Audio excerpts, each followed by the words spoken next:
Guys, hope you guys are doing well. JR's Corner here. I'm JR, obviously. I'm here with a special guest, Mr. Isayah Boers. This is episode 16 of JR's Corner.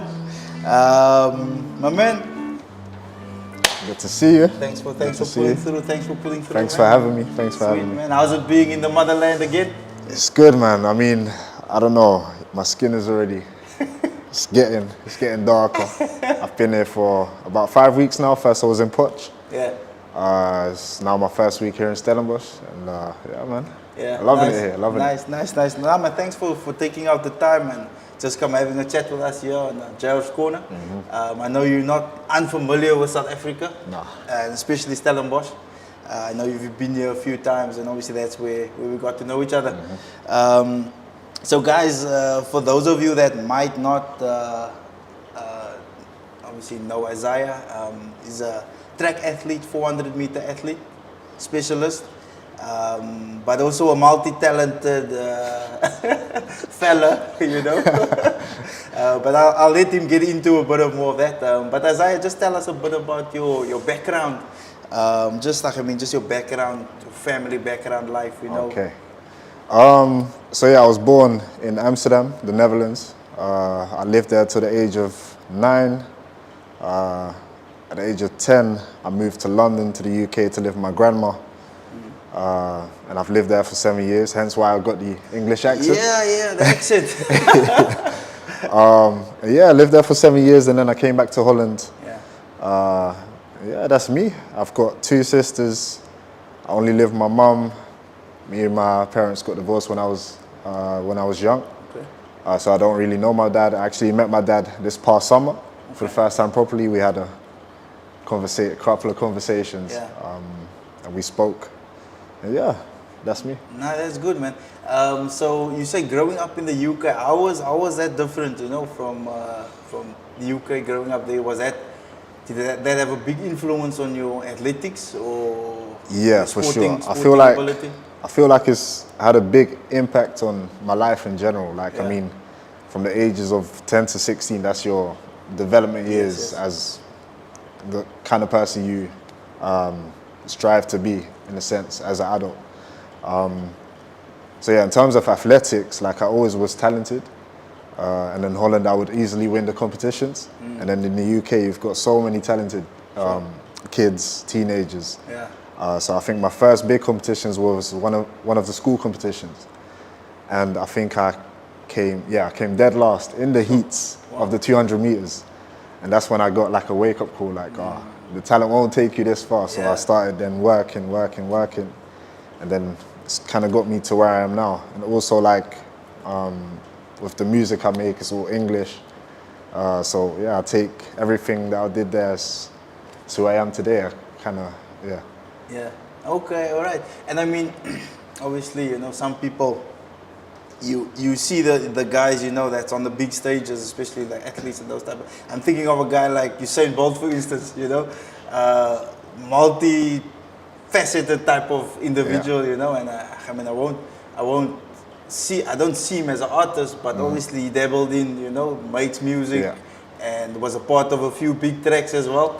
So was that maybe partially some of your inspiration, you know? Not him per se, but...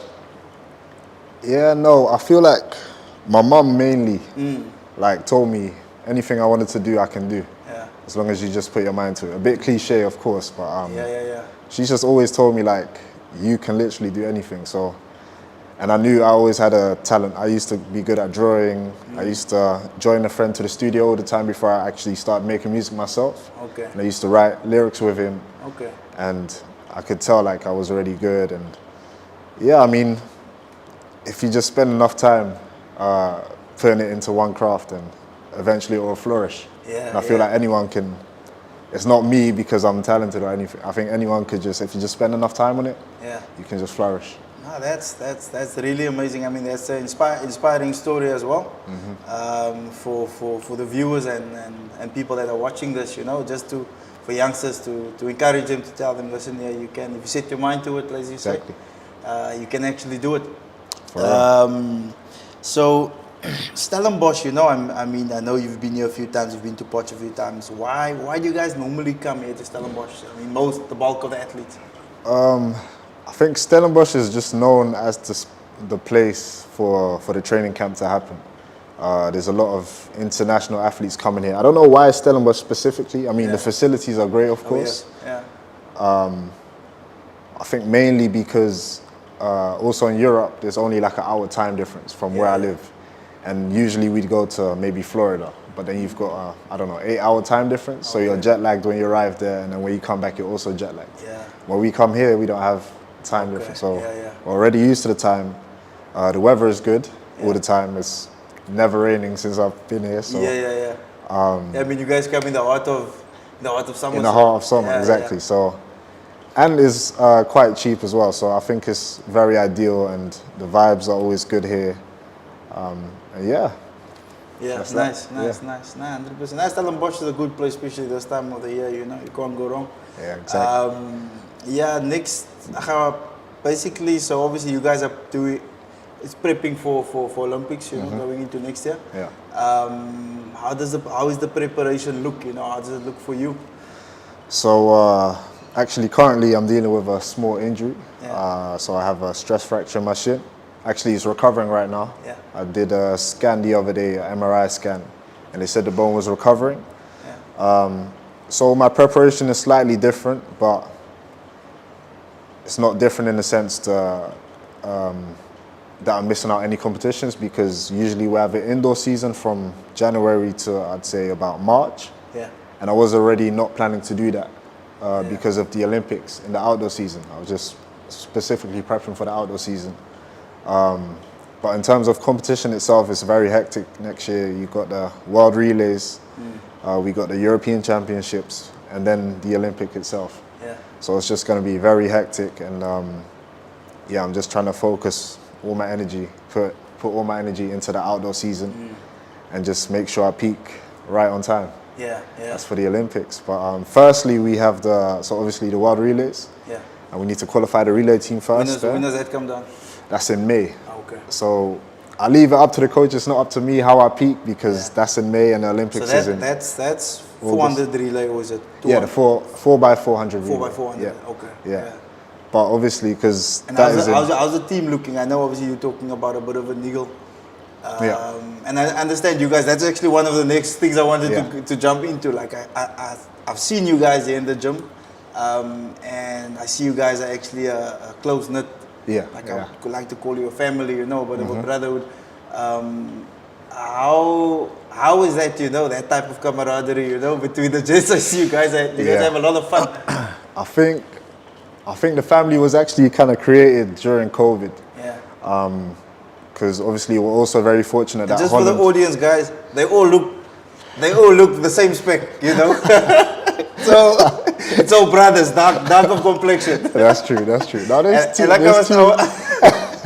I was telling you before, it's actually, you guys should be disqualified. You must go right for your own country. Yeah, I guess in a sense.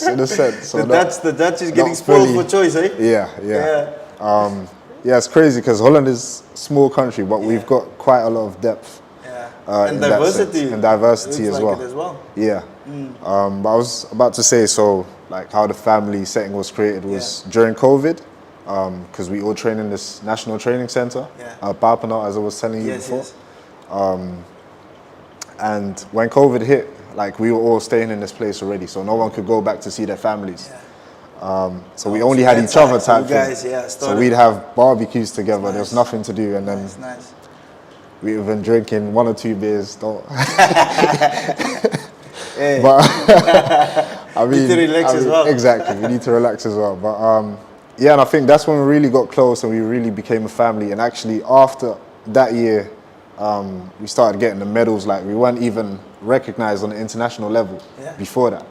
And I think that even though it's an individual sport, it's important to have that sense of, family. No, definitely. I mean, like for me, from a team sporting background, like you need to know things about your teammates. Exactly. You know? Like you need to know Like at least how many brothers and sisters does he Exactly. have? You know, who's his parents? Is it a single household or, you know? And also Yeah, you can both his learn parents. a lot And- of, from the 100%. others. So So I think if you know some of that stuff off the pitch and off the field, it just makes it easier, you know, to Exactly. know who you're Exactly. dealing with as well.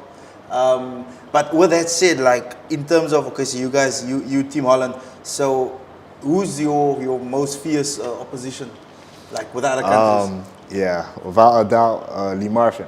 Who? Lee Marfin Bonifacia. Yeah. So he's also the oldest teammate. Okay. He's 34 at the moment. Okay. He's the national record holder at the moment with Wow. 44, 48. Yeah. I think he did this 2 years ago. Okay. But at the same time, he's also one of my best friends. Yeah.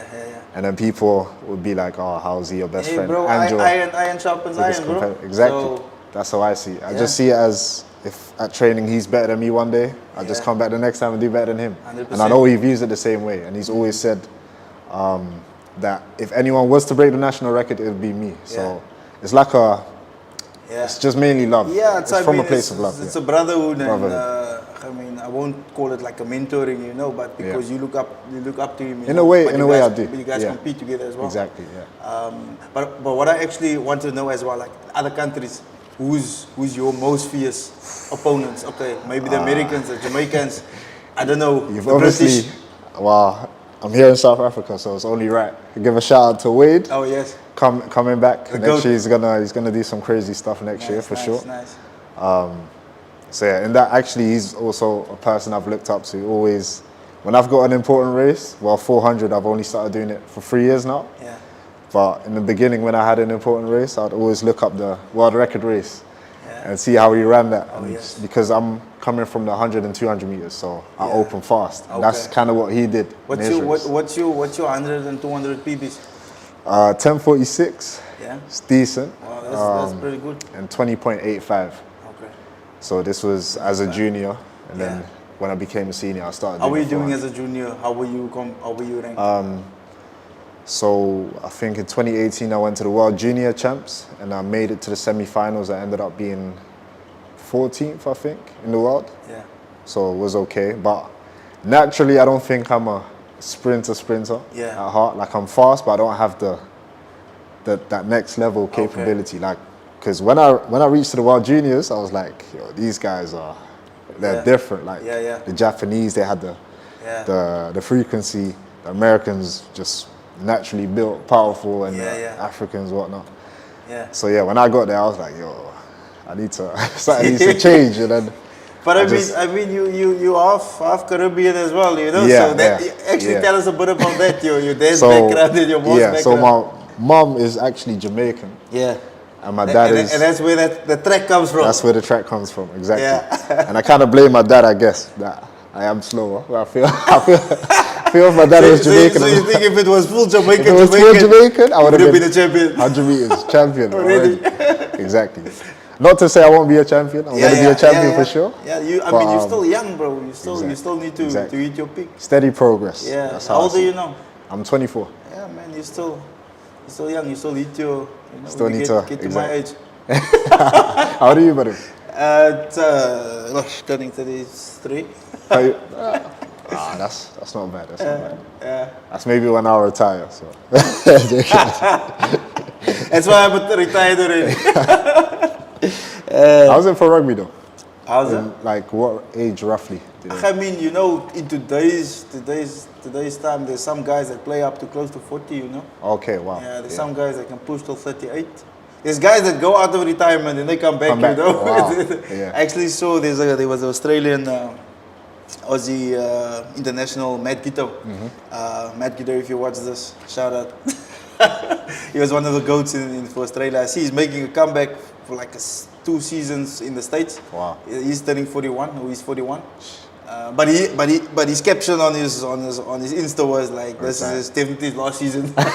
Oh, he put it in a... Yeah, he said that this is his last season. So, but yeah, the guys, I mean, especially the front row players, you know, we have a back line forwards, so the forwards can play a bit later, you know, so they can play up to easily in the say 40 maybe, you know. But I feel like in a team sport is easier in a way because obviously with track it's just you and you can just tell like if you're slower or not. And in the team sport, it's like, okay. The thing is with rugby, you can be a bit slower because there's a lot of elements, you know, involved in the game. That's true. But I mean, the collisions, you know, that's the injuries are massive, you know. Yeah. Like if you get a neck injury, you get multiple knees, shoulders, ACL, MCLs, then it gets rough. You can recover from it, but if you have a few consistently, you know, operations after year consecutive, then you know your body doesn't recover as well. Your time is your time, you know. Yeah. Some guys just have it like genetically that they can recover quicker, or they just have that ability.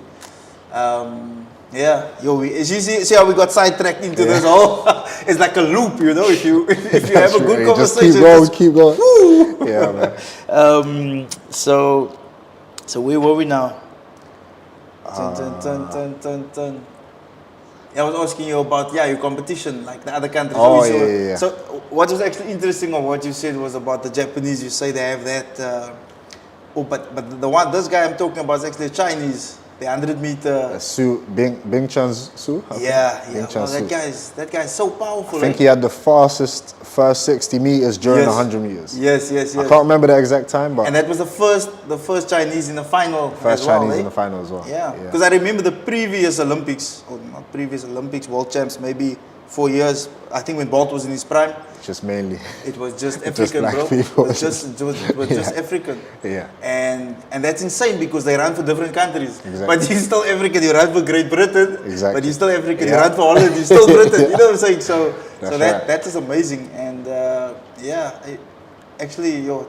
before Bolt, actually, Asafa Powell, bro, it was Asafa one of my. Powell. Wow. That was that also. Like, I was young, but I still. Yeah.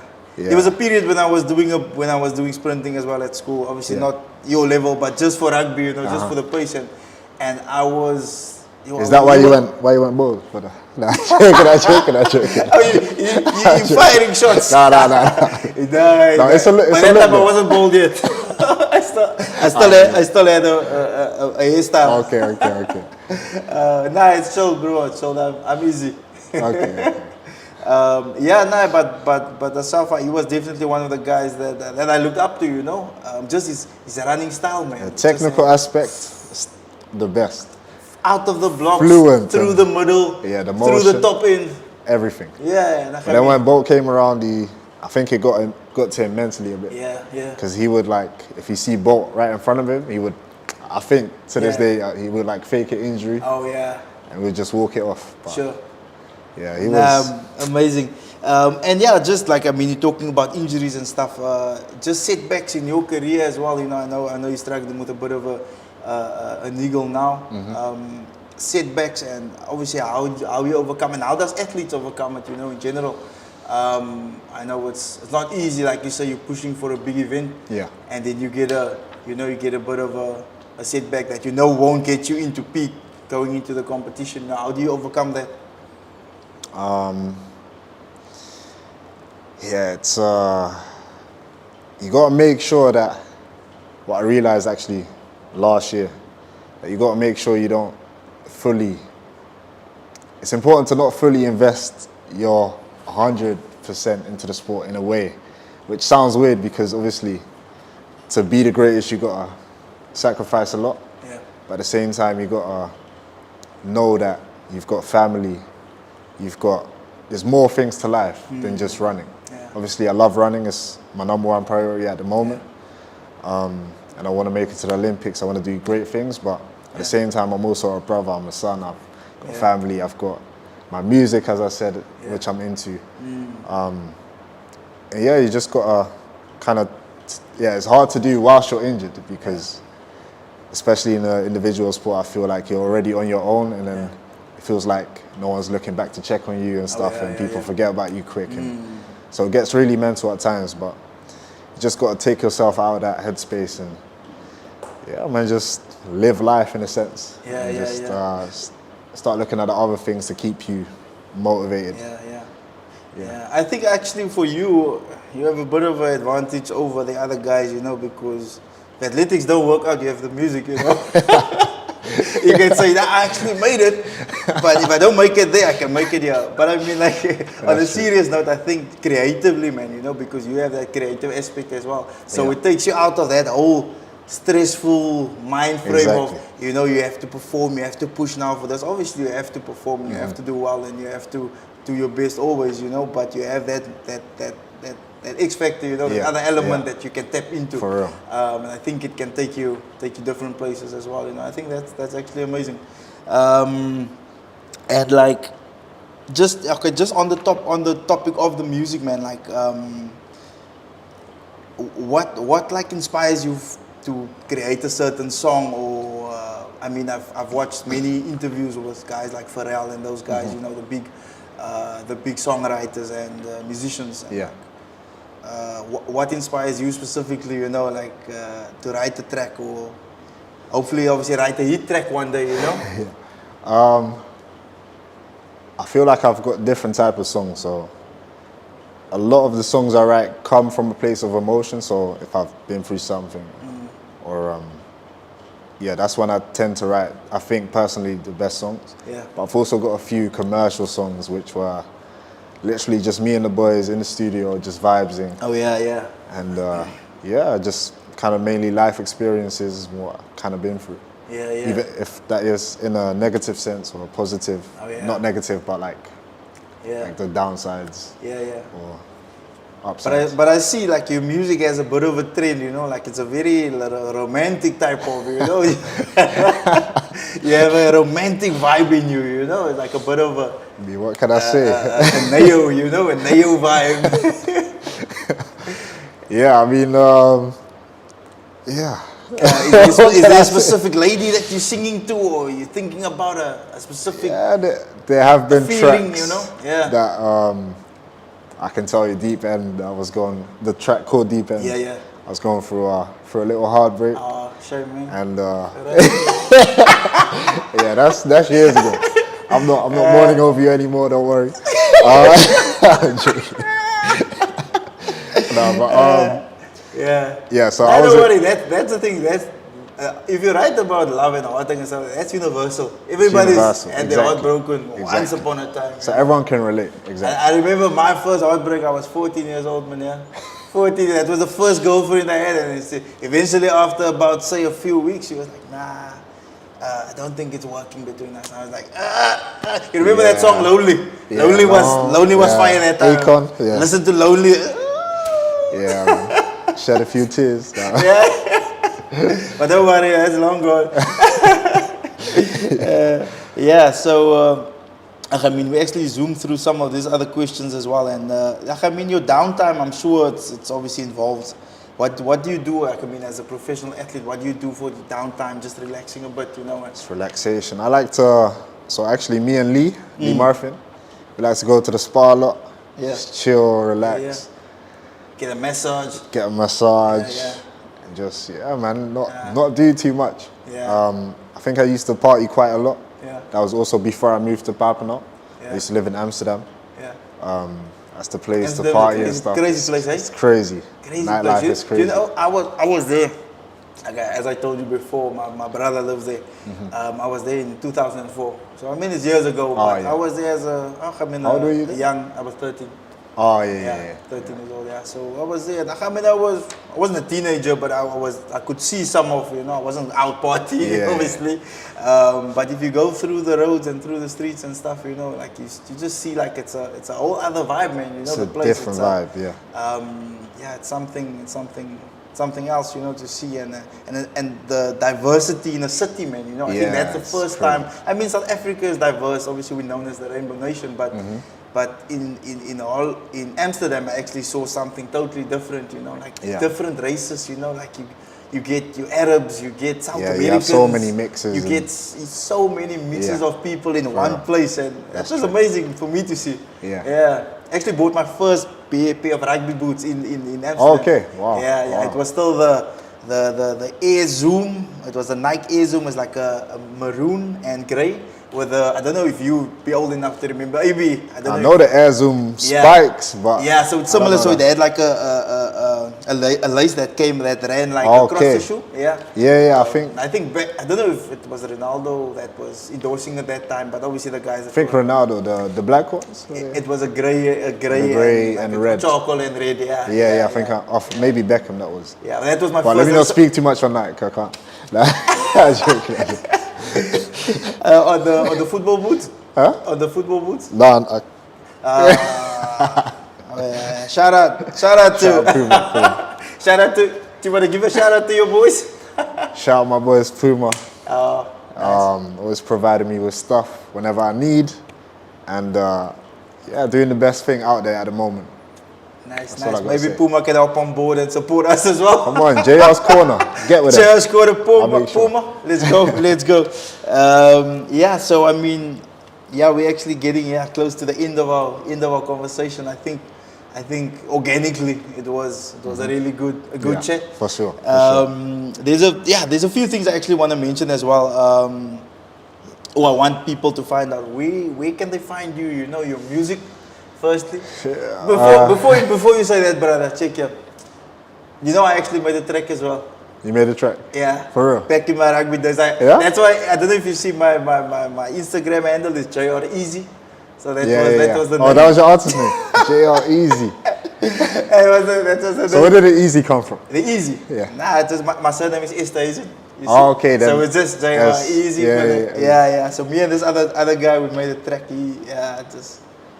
So And you're then not gonna preview. But man, you're gonna have to throw a beat, or you're gonna have to do something. I'm gonna sing your own track, but I play your own track. You want me to do the instrumental, and then you're gonna. Nah,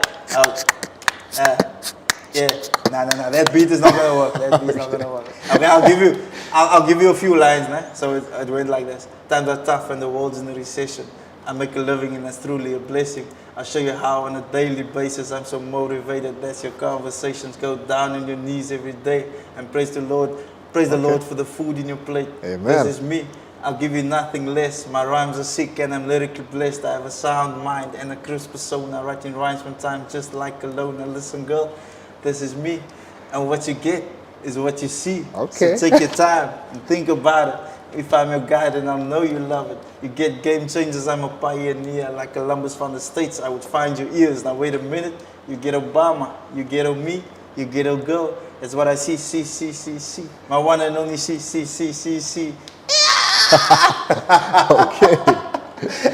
I don't know how that phrase is just stuck in my head.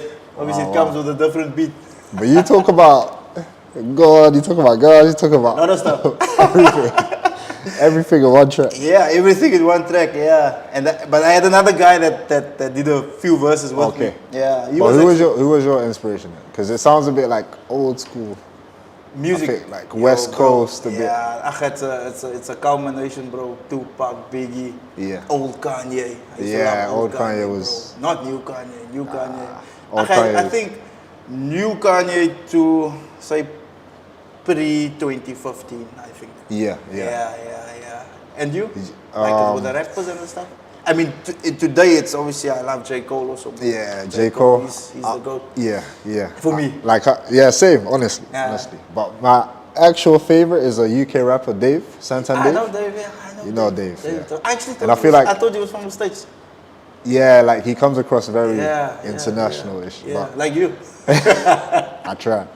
No, but I feel like him and J. Cole are actually quite similar in Yeah. like the storytelling vibe. Oh yeah. They're very big on storytelling. If you listen to like Dave's other tracks, not the commercial ones only. Yes. And J. Because Cole's then you know like the type of independent music that they make. You know, it's stuff Exactly. that they really want to talk about. Exactly, The other exactly. stuff just has to. It's just Pay the exactly bills. to make the money, pay the bills. Make But some yeah, so Dave, I listen to J. Cole a lot. Yeah. Also old school like Tupac, old Kanye. I love old Kanye, bro, of course. yeah. That track of him, Hey Mama. Yeah. Yeah. Hey Mama. And for me, that one cuts deep because I lost my mom young as well, you know. Okay, yeah. So I was 16 and I lost my mom. So that track, I listened to that and I was like, well, I Yeah, feel it, man. You know, I feel It's it. crazy, man. Yeah. Old Kanye, Drake. Yeah. Drake drop. as well. And in this day, he's Yeah. for the period of time he's stayed relevant. Yeah. Yeah, gotta give props. And obviously Stormzy. Stormzy. Yeah, Stormzy. I love my UK Yeah, brother, UK say is the with me best. that I won't say grime per se, but Nah. but like that Stormzy vibe. Yeah. Oh wow, it's honestly It's dope, man. It is so, but for me it's weird, bro, because I grew up in church, you know, obviously. Okay, so, yeah. So my dad used to listen to anything from jazz to gospel. Okay. You know, so I grew up with a lot of gospel. You Yeah, know. yeah, So yeah. I used to listen to the old Kirk Franklin, you know, and Kirk Franklin. anything, you know, gospel related and blues. George Benson. I think I just said George Benson and what's this guy now? My bro, you know that guy who sings "Falling in Love with Jesus"? I can't get to his name now. Jonathan Butler. There we go. Just check him up. He's probably one of the greatest artists that came out of South Africa, you know. I think someone already suggested him to me. So Yeah. I can listen to. Just he's based in LA now. I think he's based in the States, but he still comes to South Africa to perform. Yeah. So he performs with some of the big international, like with Israel Houghton and those guys, you know. Yeah. Maverick City Boys, you know. And Dope stuff. Yeah. So yeah, bro. So that's just been I play a bit of guitar as well. So that's always been like you know, music has always been something that's been a part of me. I don't know if we're gonna edit that part out of the ref. my wife is gonna be like, dude, what are you doing? The rapping. Yeah, keep it in. Keep it in. No editing. Nah. Yeah. So I mean, and lastly, okay. Where can the people find your music, my man? And like I know you said you haven't performed yet live, and it blows my mind. We're gonna have to get a South African audience onto your music, bro. Yeah, it's track. I mean, I could perform, I guess. There's always time for a performance, but to be honest, I've only released 6 songs. Oh yeah. And I've been inactive for 2 years. I'm planning to start releasing again. Actually, it's almost 3 years basically. Yeah. Planning to start releasing again in 2024. Okay, nice. But you can find me on Spotify, Deezer, Apple Music. Yeah. What else? What's your name? All the music What's your platforms. name there? Carlito. They look for Isayah Boers. They're not gonna find anything. Carlito. Carlito. There we go. And where can I find you? Different platforms as well. Instagram, Isayah VB, ISAYAH VB _. There we go. I'm also on TikTok, Isayah VB. Do you dance on TikTok? Or is it just sporting related, track related? No, it's actually not track related because the track content is not trying to go viral, so I need to do other stuff. But it's not hitting the algorithm. check that out. It's not in the algorithm. Yeah, sweet man. So yeah, bro, that's basically that for us. Anyone you want to make a shout out to, your family? I mean, we shout out Puma now already. Yeah, of course, my family, my mom, Simone, my sister Zoya, and Zoe, my little sister. Nice. Do they also run? My mom used to run, but like long distances. She used to jog a lot in Jamaica every day, every morning before school, work. She'd get up and start running. So I feel like that's where I got the fitness from. But now my sister is just studying. My little sister, just school. Yeah, and and a word of motivation to the youngsters out there. You know, trying to push, making it in wherever. You know, sport or just in general. You know, just a word of motivation for our people. I think it's something that I said earlier. Obviously, just anything you want to do, you can do, as long as you just put your mind to it. But also just enjoy the process. Sometimes it's hard, injuries part of the process, setbacks part of the process, but you gotta enjoy it as much as the end destination, final goal. That's the most important thing. Nice. Okay, sweet man. That's good. We almost done, my man. Almost done. I'd just like to give a few shout outs. Firstly to my wife. I want to give a shout out to my wife. I haven't done it yet. Shout out to my wife, Colleen. She always supports me. She's the one that's the backbone behind this. You know. Shout out to her then. Shout out to She's her. the one that has to listen to all of the ideas. Okay, yeah. So, Colleen, I love you, baby. My daughter, Jordan, Mackenzie, my father-in-law, Colin, mother-in-law, Louise, my sister-in-law, Maybury, and her partner, Regan. Shout out to them, and then a big shout out to my partner in crime over here that doesn't want to be in the camera. Memento Photography. AB Yankees, if you're looking for any film work, video editing, here's your guy. He has all the equipment, he can sort you out. And then lastly, Jowas Spices and Sauces is a mate of mine, I would say a partner of mine in terms of business related ideas, you know. Jowas, so I told you I'm going to invite you for a braai. Okay, so for we're the all braai. going to go for a little braai and we're going to try out the spices and check how it goes with the meat. You know? I'm down. Whenever. There we go. And then you can maybe do that wine for me. You can give us a little performance. a little performance. Yeah, okay. so Jowas Spices, you can get it at most checkers in the Western Cape. Check it out, great spices, sauces, you know. Just support locally, guys. We support the brand. Maybe you can take a few over to Holland. See what, yeah. Show the people there what the life of It's too spices cold for a are. braai, but we can still use the spices for us. We can make it work. So sweet guys, there we go. Like, follow, subscribe, YouTube, IG, TikTok. right. Hit us up. Isayah Boers. Thank you very much Thank you so for having much. me. There we go. See you soon. There we go. God bless and all of the best, sir. Thanks, bro. Sweet man. Appreciate it.